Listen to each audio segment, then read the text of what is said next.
Many homes want to go green, and one way to do so is with solar energy. Now, this week, a Florida Senate committee voted 6-2 for State Bill 1024, which lowers utility savings from rooftop solar panels by reducing how much utility companies pay customers who produce more electricity than they use. As 10 Tampa Bay's Adure Achumba tells us, it's generating controversy. That's right. Supporters of the bill say that it has become necessary because of a growing solar industry, which is now costing those without solar panels. But critics are crying foul and say Florida Power and Light, one of the nation's largest utility companies, wrote the bill to squash competition.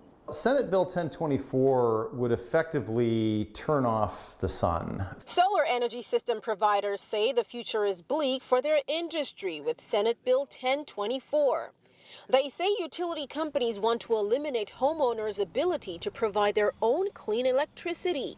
What the utility companies want is for them to be the only people that provide electricity in the state of Florida, which they've had a monopoly for the last 75 years. At issue is net metering.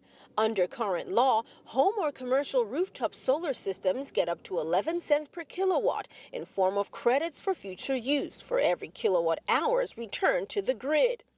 If SB 1024 passes, that drops to around 2.5 cents per kilowatt hours, a 75% cut to the value. It would decimate the industry. But an FP&L spokesperson says the law and incentives are outdated, and backing the legislation is about equity. The company argues 99.5% of its customers don't use solar panels, but are taking on the cost monthly. Our stance is very simple. If you choose not to put solar on your roof, you shouldn't be forced to pay for someone else's private purchase. FP&L also argues solar energy generators are credited at what's commonly referred to as wholesale rate. And that's what this legislation would change is what they're compensated at, retail to wholesale. Still, critics say as long as the sun shines, there's room for everyone. We need utility scale solar and we need rooftop solar.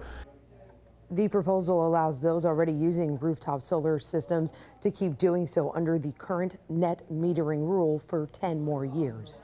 Now, taking a deeper dive into the impact of this arrangement, only about 90,000 Florida customers, or 1% of the state's more than 8.5 million customers, sell excess energy back to the electrical grid. Now, according to documents submitted to the Florida Public Service Commission, FPL argues that rooftop solar could cost Florida utilities about $700 million between 2019 and 2025.